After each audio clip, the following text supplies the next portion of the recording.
André Faucon, bonjour. Vous Bonjour. êtes directeur de France 3 Auvergne-Rhône-Alpes et dans quelques jours, ce sera même ce soir, vous allez faire une grande fête pour célébrer le 20e anniversaire de votre édition du Grand Lyon. Alors, vous avez prévu ce grand événement. Est-ce que c'est une façon pour vous de répondre à l'arrivée de BFM Lyon qui lui aussi a fait une fête pour se lancer il y a quelques jours? Alors, je ne suis pas mécontent de faire un peu de buzz médiatique à l'occasion du 20e anniversaire de l'édition locale du Grand Lyon, mais l'événement était évidemment prévu bien avant. En octobre, nous fêterons aussi le 20e anniversaire de l'édition locale de Saint-Étienne. Mais vous le ferez à Saint-Étienne et pas Et à on le Lyon. fera à Saint-Étienne, C'est bien plus logique. évidemment. Et à Lyon, écoutez, on va faire une grande fête, effectivement, avec de la musique, avec beaucoup d'invités, pas seulement politiques, parce qu'on est évidemment très présent autour du milieu culturel. Et ce sera une belle fête avec aussi des téléspectateurs, parce que ce sont eux qui comptent. Oui, les téléspectateurs, vous en avez de moins en moins, comme à peu près toutes les chaînes généralistes.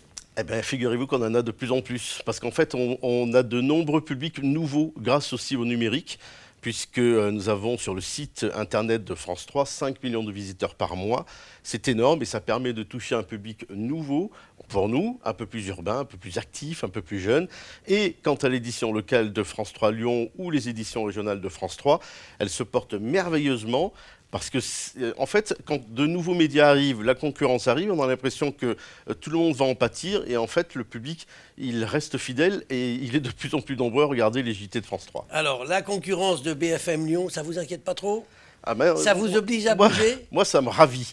D'abord, un média arrive, des journalistes sont embauchés et la concurrence va devenir un peu plus éprouvée. Donc, je trouve ça formidable.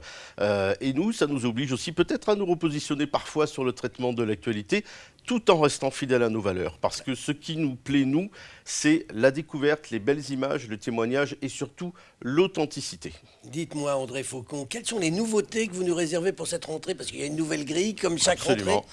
Eh ben, un peu plus de proximité, avec un Ça, nouvel vous nous dites horaire. ça tous les ans? Ah ben, parce Un peu plus de que bruit. c'est vrai, Voilà. un peu plus Ben, de ça proximité. Vous savez pourquoi? Parce que France 3 Région fait de plus en plus de programmes régionaux. La place de la région dans la grille nationale de France 3 prend de plus en plus de place. Et vous qui aimez la politique, vous allez être surpris pour les municipales de l'an prochain. Alors, qu'est-ce que vous allez nous réserver pour ces municipales? France 3 va enfin s'occuper de la guerre Collomb-Kimmelfeld. Vous allez Alors, pouvoir expliquer qu'ils se battent comme des chiffonniers? vous devez enlever le mot enfin parce que tout a commencé sur France 3 avec l'invitation de David Kimmelfeld à débattre, lancée à Gérard Collomb, et j'espère qu'on le fera évidemment sur France 3.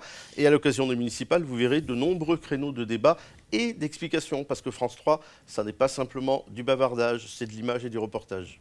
André Faucon, quand on regarde les gens de BFM Lyon sur le terrain, on s'aperçoit que maintenant les journalistes ont simplement un smartphone Tout à et ils fait. font de la télévision avec des smartphones, ce qui coûte beaucoup moins cher. Et regardez, moi je me balade toute la journée avec mon smartphone et je fais évidemment, alors pas des grands reportages, mais je fais du témoignage aussi sur les réseaux sociaux.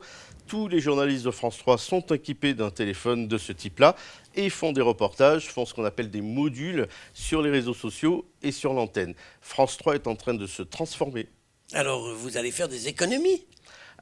Nous Parce allons que faire- c'est quand même beaucoup moins cher d'utiliser un smartphone pour faire un reportage que de déplacer une équipe avec, comme on connaissait et qu'on caricature un peu France 3, vous avez le caméraman, vous avez le preneur de son, vous avez le journaliste, puis vous avez celui qui les surveille, ils arrivent jamais à moins de 4 ou 5. Alors effectivement, on est un peu dans le cliché, mais c'est vrai que parfois, pour faire des reportages de qualité et au long cours, il faut avoir une équipe assez conséquente. Mais sur la réactivité de l'actu, de plus en plus, évidemment, on utilise les moyens légers. Avant, pour faire un direct à France 3, il fallait déplacer un camion.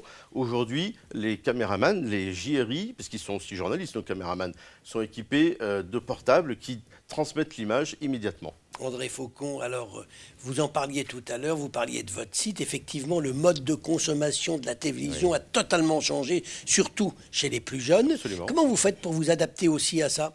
Alors justement, on investit sur le numérique et les journalistes aujourd'hui ont acquis cette culture-là, celle de la réactivité. Et en fait, on a déjà une chaîne d'infos continue, c'est celle qui est sur le numérique. Et toute la journée, les journalistes publient des articles. Et aujourd'hui, je vous le dis, le site, avec 5 millions de visiteurs mensuels, c'est un des sites les plus fréquentés de France 3. Ah ben, c'était effectivement quelque chose qui a beaucoup changé. Alors on parle aussi de la réforme de l'audiovisuel. Oui. France 3 va être touchée par cette réforme. On a évoqué la fusion de France 3 avec Radio France. Alors on verra ce que le gouvernement proposera dans son projet de loi. Je ne suis pas certain qu'on aille jusqu'à la fusion. Quoi qu'il en soit, ce rapprochement avec Radio France, il est déjà réel sur le terrain, puisque France 3 diffuse des matinales de France Bleu dans certaines villes. Peut-être que ce sera bientôt le cas en Rhône-Alpes, mais pour l'instant, on n'a pas de date précise, en tout cas pour France Bleu Saint-Étienne. Et puis, j'espère qu'un jour, France Bleu s'installera à Lyon, de manière à ce que France 3 et France Bleu puissent proposer une matinale très puissante sur la région lyonnaise. Mais quand on regarde l'histoire à France 3, on s'aperçoit dès qu'un gouvernement dit on va faire une réforme, paf, tout le monde se met en grève. Et est-ce que ça va être encore le cas aujourd'hui ? Je pense pas, parce que la culture de la grève, c'est quand même aussi de l'ordre du cliché, pardon de le dire. Oh bah, vous savez, si j'écoute France Info, dès qu'il y a le moindre projet de réforme qui arrive, France Info coupe l'antenne et on vous met de la musique toute la journée. Vous seriez surpris, nos personnels sont parfaitement impliqués dans la réforme de France 3 et ont très envie de coller à l'évolution du monde. Aucun souci là-dessus. Je rappelle donc que c'est ce soir. Ce soir, alors d'abord une édition spéciale pour voir les belles images, voir aussi comment la métropole s'est transformée à partir de 18h53 et puis un peu la fête pour les équipes qui le méritent bien. Eh bien, on vous rejoindra pour faire cette fête. André Faucon, je vous remercie. Merci.